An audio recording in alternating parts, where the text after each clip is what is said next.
Move over, Walter White. There's a new anti-hero in town, and his name is Mario Jumpman Mario.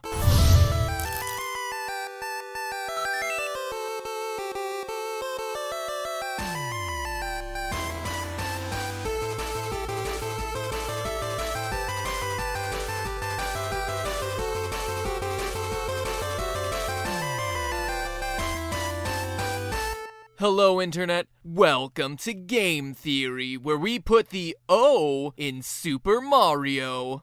Sorry, Super Mario. More like super villain, because behind those plump cheeks, that bulbous nose, and that 80s porn star mustache is a truly evil man. And let me make it clear, no, that's not a joke. This isn't a psych, fooled you guys moment like we did when we were disproving Mario's communist connections, nor is this mere speculation like when we looked at the franchise's link to staged kidnappings. No, after doing the research, I am convinced that this so-called hero of the Mushroom Kingdom is in fact a murderous, womanizing animal abuser, a cruel, misanthropic sociopath. Do I have your attention now? Get ready to have your worlds rocked, theorists, because this one is going to be a doozy that will forever change how you feel about gaming's biggest mascot. The warning signs were present from the very beginning. Donkey Kong for the arcade featured Mario's first appearance, but even in those early days, something was off. The story, as we know it, goes like this. A giant ape steals Mario's girlfriend and the heroic Italian must get her back. That's it. And it sounds good in theory, but have you ever stopped to consider why Donkey Kong steals the girl in the first place? Of course not. Raised on movies like King Kong and years of damsel in distress fairy tales, we just assume we're the good guys fighting the evil primate to save the girl. But you know what they say about assuming, don't you? It makes an ass out of you and me. Here's the truth, or rather, the rest of the story. Did you know that Mario was Donkey Kong's master? That he abused the ape, which is why DK broke free and stole away with Mario's GF to get even.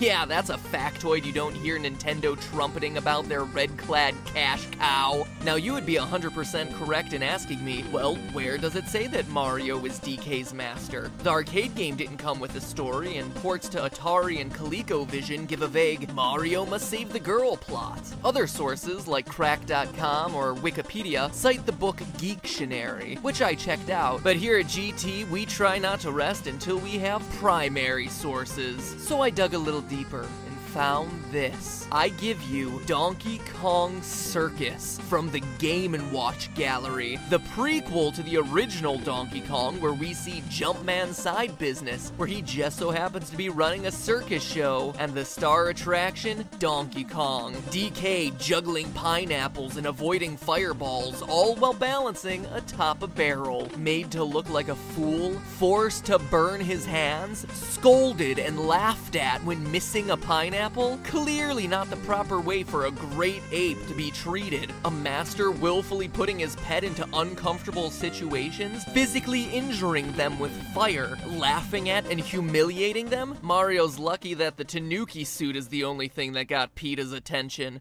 Oh, but dear theorists, we've only just begun. If we're talking Mario's predilection for animal abuse, we don't even need to troll the obscure reaches of the Game & Watch Gallery. Mario doesn't do much to hide his violent tendencies. In the wake of Donkey Kong, upset at being forced to climb girders for his girl, Mario punishes his freshly captured ape in their next game together, Donkey Kong Jr., where he tears Donkey Kong away from his son, cages him up, and then uses a whip to defend his prize. In the final screen, Mario even whips birds to do his bidding. But what's worse than his treatment of the adult Kong is his abuse of the younger ape.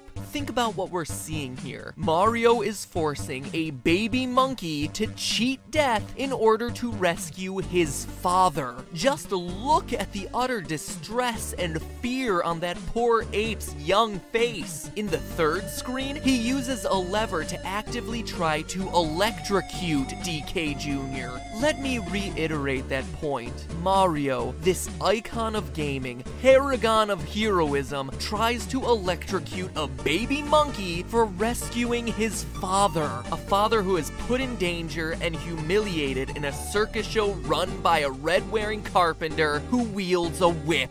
This is the behavior that we have ignored and overlooked, dear gamers, and this is the information that Nintendo has been happy to silently sweep under the rug. But wait, that's not all. We're pulling all the skeletons out of the closet this time. Mario is an equal opportunity animal abuser. He also hates insects. Take for instance Wigglers, innocent, happy caterpillars that across the Mario franchise show absolutely zero intentions of ever hurting Mario. They have fucking daisies on their heads, for crying out loud. And what does our hero do? He ruins their home, not once, but twice, in both Super Mario 64 and Super Mario Sunshine. Then, after trashing their homes, he proceeds to jump on them, crushing them to death. An innocent creature who did nothing wrong but get upset when his home was violated. From this perspective, Mario is no better than a child burning ants with a magnifying glass, torturing small insects just for fun. And Wigglers are only one of multiple examples. That's not even mentioning creatures like Cheep Cheeps,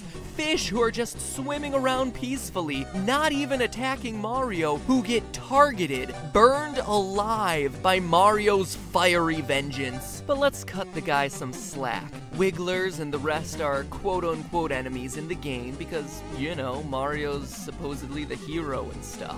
What's inexcusable, though, is his mistreatment of his family and his allies. Take, for instance, the Yoshi. We learn in the beginning of Yoshi's Island that these cute dinos are responsible for saving Mario's life. To recap, a stork drops baby Mario, who, as luck would have it, lands safely on the back of a Yoshi. The rest of the game has a team of Yoshis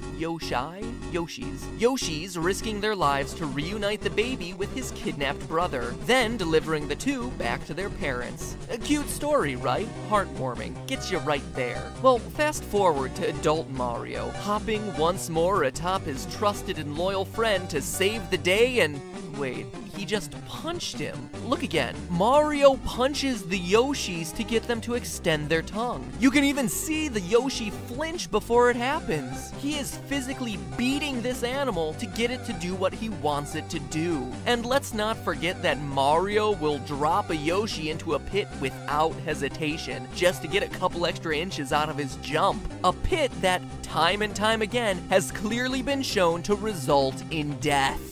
Once again, we don't just see animal abuse, we see family abuse. Lest we forget, this is Yoshi, the same creature who had to deal with this and this to keep baby Mario safe. These tender-hearted dinosaurs are practically family, and what do they get?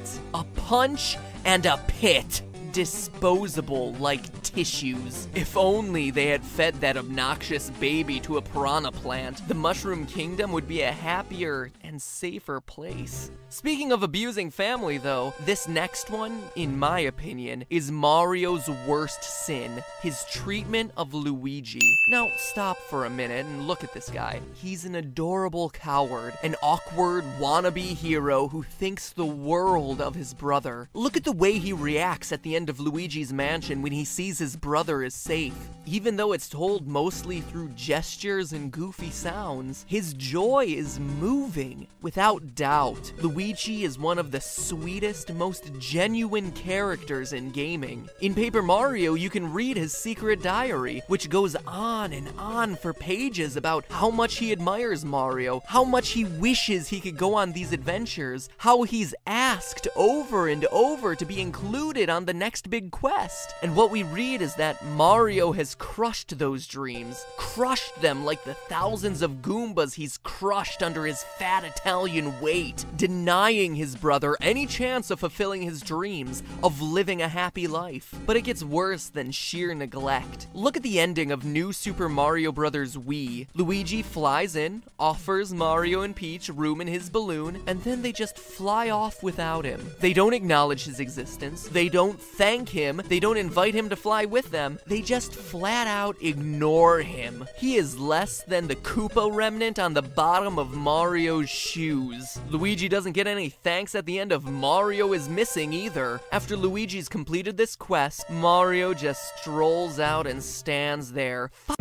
Stands there, no thank you, no nothing, just staring at his brother like, I hope you liked the lamest adventure in our franchise, bro, cause that's the most you're ever going to get. But what's disgusting, and I mean disgusting, is Mario's behavior at the end of Mario Power Tennis. Yeah, we're pulling out the real obscure games to get to the heart of this jacket.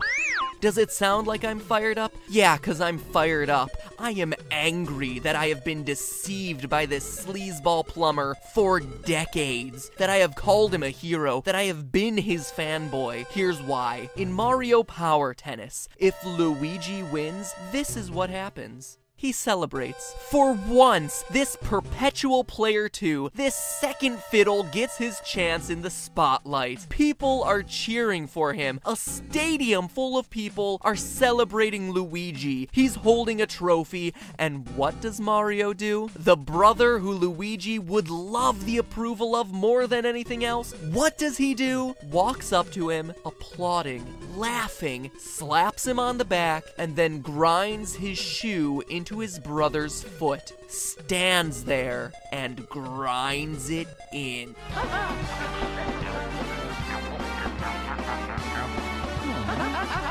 Still smiling, still laughing.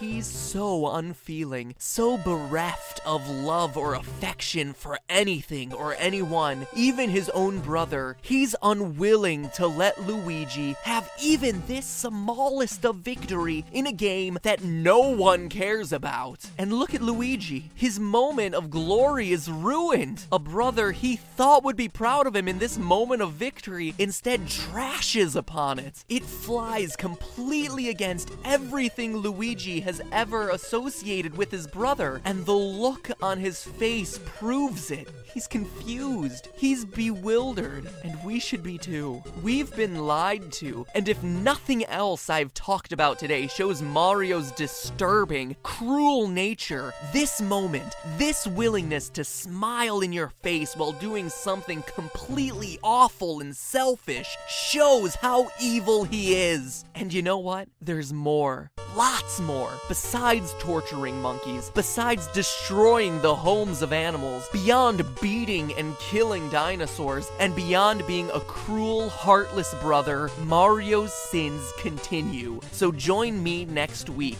Yes, next week, as we conclude our trial of gaming's biggest icon, exposing his fondness for women and murder. Have I convinced you yet? If not, there's still plenty more to go. In the meantime, it's just a theory. A game theory. Thanks for watching.